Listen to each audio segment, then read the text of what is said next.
नमस्कार दोस्तों।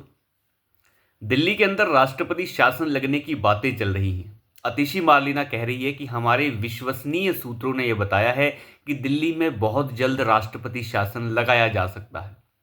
अब उनके विश्वसनीय सूत्र कहां से आए हैं इसका तो कोई उन्होंने कुछ बताया नहीं कि वो कौन से सूत्र हैं, लेकिन उन्होंने बताया कि जल्द ही राष्ट्रपति शासन लगने वाला है। लेफ्टिनेंट गवर्नर बार बार रिपोर्ट्स भेज रहे हैं मिनिस्ट्री ऑफ होम अफेयर्स को। थोड़े इसके बारे में चर्चा करेंगे और ये भी जानेंगे कि कैसे केजरीवाल साहब जो है फंस चुके हैं, ना वो इधर के हैं ना उधर के हैं। उन्हें अब इस्तीफा देने के सिवाय और कुछ नहीं सूझ रहा है। साथ ही बात करेंगे कि कैसे प्रधानमंत्री मोदी ने सजा याफ्ता अपराधी लालू यादव के बेटे यानी 9वीं फेल बेटे को कैसे बेइज्जत किया और बताया कैसे तुमने नवरात्रि के अंदर मछली को खाते हुए खुद को दिखाना किस तरीके की वाहियादगी है। आपको याद ही होगा कि तेजस्वी यादव ने पहले नवरात्रे के पहले दिन ही मछली खाते हुए अपनी एक वीडियो पोस्ट की। इन लोगों की जलालत इतनी बुरी है कि प्रधानमंत्री मोदी ने इस पर पूरे तेवर दिखाते हुए एक तरीके से इन्हें इनकी औकात दिखाई है। आप मछली खा सकते हैं, आप सूअर खाइए, आप जो खाना है खाइए, गधा खाइए, घोड़ा खाइए, लेकिन आप जानबूझकर वीडियो बनाकर नवरात्रे के पहले दिन उसे अगर पोस्ट करते हैं, इसका मतलब क्या है? इसका मतलब क्या है? सावन के महीने में जब राहुल गांधी चिकन मटन बनाकर मटन जो है उस सजा याफ्ता अपराधी राहुल गांधी लालू यादव के वहां पर जब मटन पकाते हैं फिर अपनी बहन के लिए लाते हैं, ये इस तरीके की मानसिकता इन्हीं लोगों की है। प्रधानमंत्री मोदी ने आज इस मानसिकता की धज्जियां उड़ाई हैं और बताया है ये कैसे ये मानसिकता मुगलिया काल से जुड़ी हुई है, जब मुगलों को सिर्फ तभी मजा आया करता था जब वो मंदिर तोड़ा करते थे। उन्हें शासन करने में मजा नहीं आता था, उन्हें संस्कृति को मिटाने में मजा आता था। उसी संस्कृति को खुश करने के चक्कर में ये लोग होते हैं जो मांस खाकर खुद को दिखाते हैं कि हम तुम्हारे लिए वफादार हैं। तो आज इस सजा याफ्ता अपराधी के 9वीं फेल बेटे को जिस तरीके से बेइज्जत आज प्रधानमंत्री ने किया है और बताया है कि तुम्हारी औकात ये है, तुम भारत का आईक्यू चेक करोगे लेकिन तुम्हारी औकात 9वीं फेल सजा याफ्ता अपराधी के बेटे की है। थोड़ी सी इसके बारे में चर्चा करेंगे। पहले बात कर लेते हैं आतिशी मार्लिना के बारे में। आतिशी मार्लिना का कल कहना था कि राष्ट्रपति शासन लग रहा है और राष्ट्रपति शासन अगर लग रहा है तो हमें विश्वसनीय सूत्रों ने बताया है और बहुत जल्द लगने वाला है। देखिए, ये सब लोग जानते हैं कि राष्ट्रपति शासन कभी भी लग सकता है और उसके लगाने के लिए पर्याप्त जो कारण हैं वो होम मिनिस्ट्री के पास हैं, लेफ्टिनेंट गवर्नर के पास हैं, तो इसमें कोई दो राय नहीं है। सरकार में जो है संवैधानिक संकट चल रहा है, सरकार का जो मुखिया है वो जेल के अंदर है और आतिशी मार्लिना का कहना यह था कि बहुत सारे अधिकारी आ नहीं रहे हैं, आचार संहिता का बहाना लगा रहे हैं, वो आ नहीं रहे, मीटिंग कर नहीं रहे। अरे भैया, ये बताइए, जब मंत्री आधे से ज़्यादा मंत्री तुम्हारी जेलों के अंदर है, तुम्हारा मुख्यमंत्री जेल के अंदर है, फिर उन डिपार्टमेंट्स को देखेगा कौन? अगर मुख्यमंत्री के कहीं साइन लेने हैं तो कौन लेगा? मुख्यमंत्री की अगर साइन चाहिए तो कौन करेगा उनके ऊपर साइन? तो काम तो चलेगा नहीं ना। आपको कार्यवाहक सीएम बना के जाना चाहिए था। लेकिन सबसे बड़ी मुश्किल अरविंद केजरीवाल की बढ़ा दी है, वो है राजकुमार आनंद ने। आपको पता ही है, राजकुमार आनंद जो है मिनिस्टर थे दिल्ली सरकार में, एससी एसटी और माइनॉरिटी मिनिस्टर भी थे और दूसरे डिपार्टमेंट्स उनके पास थे। उन सभी डिपार्टमेंट से उन्होंने इस्तीफा देकर जो है वो घर चले गए। उन्होंने इस्तीफा अपना दिल्ली सेक्रेटरीट को सौंप दिया है, जो अब दिल्ली सरकार के पास यानी अरविंद केजरीवाल के पास जाएगा। अब अरविंद केजरीवाल यहाँ साइन करने के लिए है नहीं।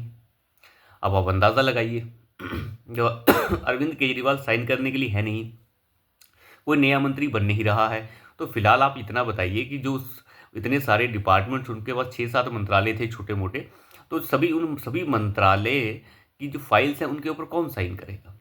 मंत्री तो गायब है। जब मंत्री गायब है तो साइन कौन करेगा?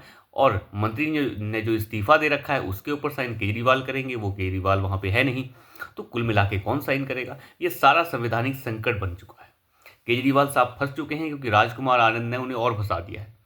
आप इस्तीफा दे चुके हैं राजकुमार आनंद, अब उनका इस्तीफा स्वीकार कैसे हो? स्वीकार करने का प्रोसीजर आपको पता है, या तो स्पीकर के पास या तो फिर स्पीकर के पास जाता है। फिलहाल कोई किसी तरीके का कोई सेशन भी नहीं चल रहा है, या फिर मुख्यमंत्री के पास जाते हुए वो लेफ्टिनेंट गवर्नर और राष्ट्रपति के पास जाता है। लेकिन यहाँ पे जो है ऐसा कुछ नहीं हो रहा है। सारा का सारा फंक्शनैलिटी जो है दिल्ली की ख़त्म हो चुकी है और मुझे लगता है बहुत जल्द, क्योंकि ये मामला जो है सोमवार को जा रहा है ये सुप्रीम कोर्ट, और मुझे लगता है 3-4 दिन के अंदर जो है ये मामला जो है लेफ्टिनेंट गवर्नर इसे आगे प्रोसीड कर देंगे और सीएम बनाने की जो चेष्टा है वो दिल्ली के जितने भी ये लठैत हैं, चाहे वो आतिशी मार्लेना हो, सौरभ भारद्वाज हो, संजय सिंह हो, इन सभी ने अब सीएम पद के बारे में सोचना शुरू कर दिया है, क्योंकि सरकार ये नहीं गंवाना चाहेंगे। सरकार गंवाने का मतलब है कि सरकार चली जाएगी, लगभग 1 साल पहले ही आप कह सकते हैं, लगभग 10 महीने अभी हैं, 10 महीने पहले ही सरकार गिर जाएगी, क्योंकि 10 महीने बाद चुनाव होने हैं दिल्ली में, तो सरकार पहले ही गिर जाएगी। तो उस हिसाब से कोई फ़ायदा नहीं होने वाला है और मध्यम वर्गीय चुनाव हो जाएंगे। तो मुझे लगता है ये अपना सीएम चुन लेंगे, विधायक दल का नेता जल्द ही चुन लिया जाएगा। वो चुना जाएगा नहीं जाएगा ये भी एक बात है, क्योंकि आपस में लड़ाई होने की पूरी चांसेस है। तो राष्ट्रपति शासन लगने की सुगबुगाहट अब तेज हो चुकी है, क्योंकि आतिशी मार्लेना ने कह दिया है तो समझ लो वो हो ही जाएगा, क्योंकि ये चोर की दाढ़ी में तिनके वाले लोग हैं, इन्हें सब पता होता है, जो इनके साथ होने वाला होता है ये पहले ही बता देते हैं, और होता भी वो सच ही है। खैर, बात कर लेते हैं प्रधानमंत्री मोदी की। प्रधानमंत्री मोदी इतने ज़्यादा गुस्से में कैसे आए? एक वक्त था जब राहुल गांधी ने, आपको याद ही होगा, सावन के महीने में मटन बनाया सजा याफ्ता अपराधी लालू यादव के घर पर जाकर, और मटन बनाकर उसकी वीडियो पोस्ट की और कहा यह बहुत स्वाद बना है। उसे बनाकर वो अपनी बहन के लिए लाए, जो खुद को कहती है हम पौतरी कौन से ब्राह्मण हैं। उसने भी वो खाया और वो वीडियो पोस्ट की गई। आज कुछ दिन पहले सजा याफ्ता अपराधी के बेटे 9वीं फेल तेजस्वी यादव, वो क्या करते हैं, वो आते हैं और मछली खाकर दिखाते हैं। वो नवरात्रे के पहले दिन, नवरात्रे के पहले दिन मछली खाकर दिखाना, उसकी वीडियो पोस्ट करना, ये करना वो करना, अंदाज़ा लगा के देखिए। प्रधानमंत्री मोदी का कहने का मतलब सिर्फ इतना था कि आप चाहे गधा खाइए चाहे घोड़ा खाइए, ऐसा कहा नहीं उन्होंने सीधा इतना कहा कि मुझे कोई दिक्कत नहीं है कोई क्या खा रहा है, जिसकी जो मर्जी वो खाए, चिकन खाए, मटन खाए, उनकी बला से जहर खाए। कहने का मतलब ये है कि ये सजा याफ्ता अपराधी का बेटा 9वीं फेल ये बताए कि ये नवरात्रे के पहले दिन मछली को दिखाकर क्या कहना चाहता था। मछली दिखाकर जानबूझ के कहना कि हम आईक्यू चेक कर रहे थे। अब 9वीं फेल बताएगा कि भारतीयों का आईक्यू क्या है।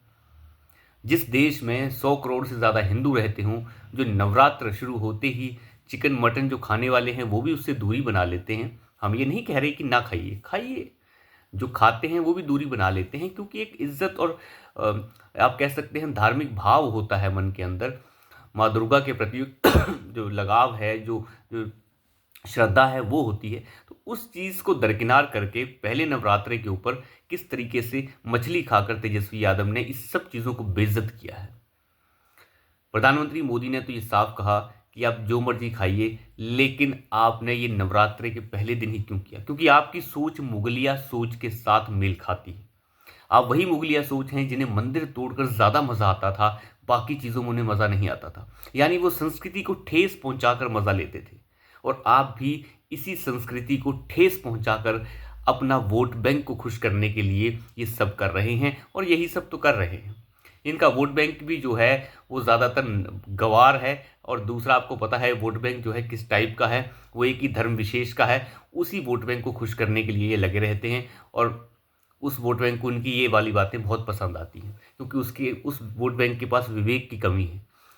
देखा जाए तो तेजस्वी यादव हो चाहे वो राहुल गांधी हो, ये दोनों एक ही थैली के चट्टे बट्टे हैं। दोनों जो हैं संस्कृति को तबाह करने के लिए हैं। चाहे तुम गधा खा लो, घोड़ा खा लो, सूअर खा लो, हमें उससे कोई आपत्ति नहीं है, लेकिन आप हमारी संस्कृति को ठेस पहुंचाने वाले काम नहीं कर सकते। बहुत सारे लोग हैं जो मछली खाते हैं, बहुत सारे लोग हैं जो ये नहीं खाते हैं।